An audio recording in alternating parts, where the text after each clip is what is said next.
Hey everyone, my name is Jayla. Welcome back to another video. Today I'm going to be talking about everything that I plan to read in May, and we can ignore that it is already the 10th, actually it's the 11th of May, because that's not important. It doesn't matter. This is not me setting myself up for failure. It's fine. I'm primarily going to be participating in Asian Readathon, which was created by With Cindy, so I will link their channel down below and all the information that they have. They have like a Google Doc and stuff with all the information in it. It contains charities you can donate to, resources that you can use to like learn more about AAPI issues going on in the world, which there are quite a lot of. Hate crimes against the AAPI community have been a very prevalent thing in the media this past few months, and there's a crisis going on in India with the COVID pandemic. There are just so many things that we need to be giving our attention to. It can be a bit overwhelming, but there is a guide somewhere in the internet for you, and I will try and link one down below as well so that you can kind of be caught up on what's going on and see how you can help. I am very excited about Asian Readathon because it's one of my favorite readathons. I don't know why. It's just like, it's very simple as far as the scope of it, reading books by Asian authors about Asian characters and the like, but I really enjoy this one. I think it's because I have some sort of nostalgia with it. It's been a little over a year since I started my booktube channel, and so that was one of the first readathons I did, was Asian Readathon. So I think I have a sweet spot for it just because it was so fun to participate in it last year. I will be participating again this year, but sans the weekly reading vlogs and stuff, I'm gonna try, but your girl's got a full-time job now, and she is not as free as she used to be. Jayla from 2020 had just graduated from college. She had a part-time job that she only worked on like the afternoons on certain days of the week. This Jayla does not have time like that, so I barely get to read as much as I really want to, but we'll see, and that's why I'm hesitant to really make a TBR video for this month, because I've done videos like this in the past and then ended up not reading any of the things that I said I was going to read. But it's fine. We're gonna see how I do. Speaking of work, one of my reads is going to be for work, and that is because I have to read this book and then create a reading guide for it. So if you buy Getaway by, I don't know how to say this, I'm gonna say Zoe Stage. I feel like it's like a Swedish name or something, so I don't want to say Stage, but I could be very wrong. So Zoe Stage, perhaps. But I'm working on this book like after it's been published. I'm not doing any of the actual content of it, but I'm writing a reader's guide for this, so feel free to go ahead and pre-order this baby. It comes out August 17th, 2021, and you can have a book club about it and use the questions that I write for it, because that's cool. But this is one of the books that I'm going to be reading in May. This is a story about Imogen and Beck, two sisters who couldn't be more different, and they've been friends with Tilda since high school. Once inseparable, over 2 decades the women have grown apart, but after Imogen survives a traumatic attack, Beck suggests they all reunite to hike deep into the Grand Canyon's backcountry. A week away, secluded in nature, surely it's just what they need.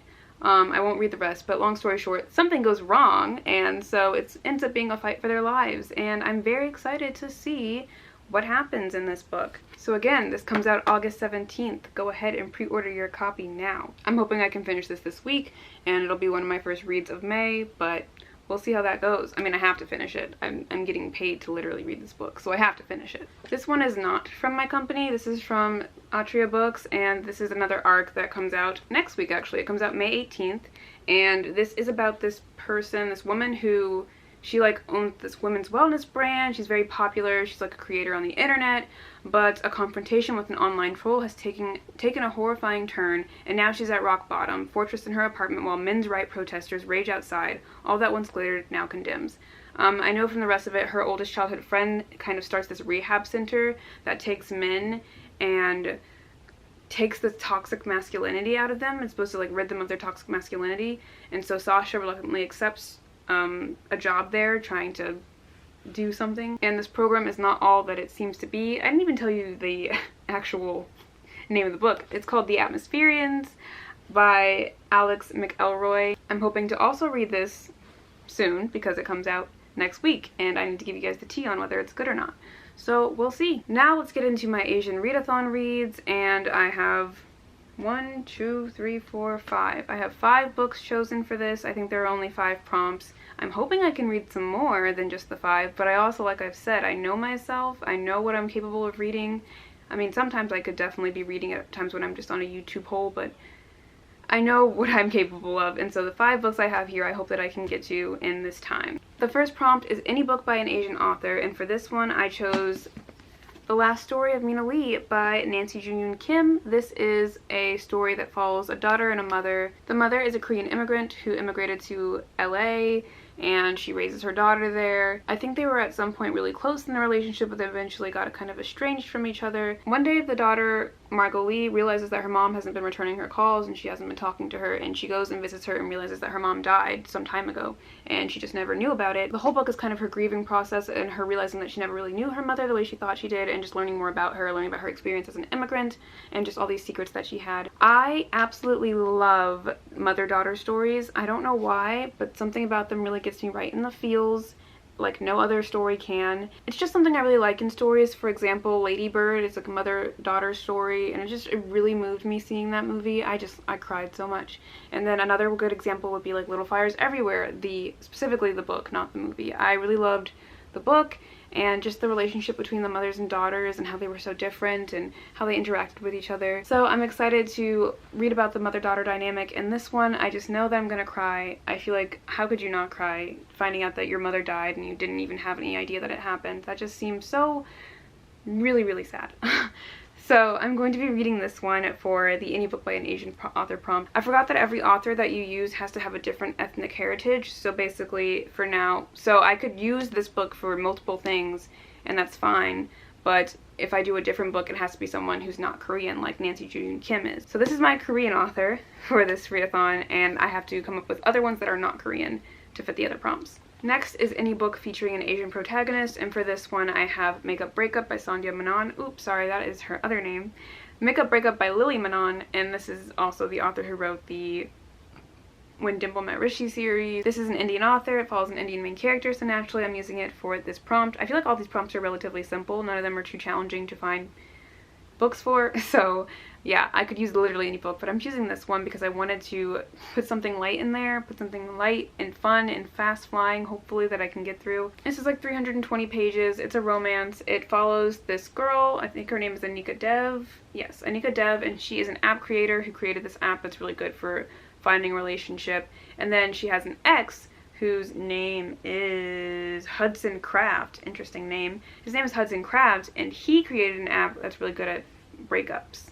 So I'm not explaining them very well, but basically they're polar opposites and they have a history, and so they end up having to work together, and you know, flames rekindle, and I'm sure it's going to be a really fun read. I've read some of Sandhya Menon's books before, / Lily Menon, so this is her first adult novel actually, so I'm excited to see how I feel about it and how different it is from her other books. Prompt 3 is Any Book by an Asian Author in your favorite genre, and one of my favorite genres is fantasy, and so I'm going to be reading The Poppy War by R.F. Kuang for this one. This is a long shot. I know it's a long shot. I could choose something else for sure that is not. I don't actually know how many pages this is. Let's see. It's 527 pages. I don't know if I'm going to get to this book. I really want to read The Poppy War. I would love to read it immediately, but like I've been saying this whole video, I know myself. This is a chunky book. It's not like I've not read a 500-page book before, but reading it in a crunch, probably not going to happen. But I really want to read this. This is a Chinese and history-inspired fantasy. I don't know much about it at all. I could not tell you the synopsis. I know there's a person named Ren in here, and they're very violent, and that's literally all I know. And there's a war, and I think she goes to like a warrior school. So those are all the things I know. But this is definitely on my list. I really want to read this one. As I said, Chinese inspired. This is a Chinese author, and so that is what I'm using for the book in my favorite genre. The next one is any nonfiction book by an Asian author, and for this one I don't have the book on me, but this is also Cindy's suggestion from her own video, and it's it's called My Lesbian Year of Loneliness, or did I say that wrong? My Year of Lonely. I think it's called My Lesbian Year of Loneliness. I don't remember. This is a book I want to read because of Cindy's suggestion, and it sounds really, really good. Sounds like something I really want to read. It's a manga, obviously, since it's nonfiction. It's a memoir, and that's all I know about it, and I really like the cover, so I'm excited to read that one and try it out. And finally, the last prompt is to read a book that's non-US-centric, and so I might have misremembered what exactly the prompt is. I can't remember if the author can't be from America, or like the setting of the book can't be American, or both. And if it's both, I might have f***ed up. I don't know. If it's supposed to be a non-American author, I have Patron Saints of Nothing by Randy Rebay.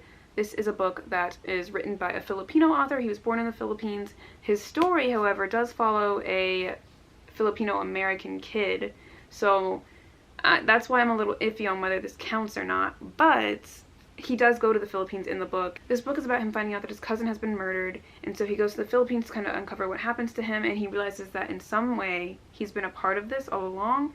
I didn't give a very good synopsis, but I know Belle from Belle Can Read raved about this book. She really loves this book, and it made me want to read it, and so that's why it's on my TBR.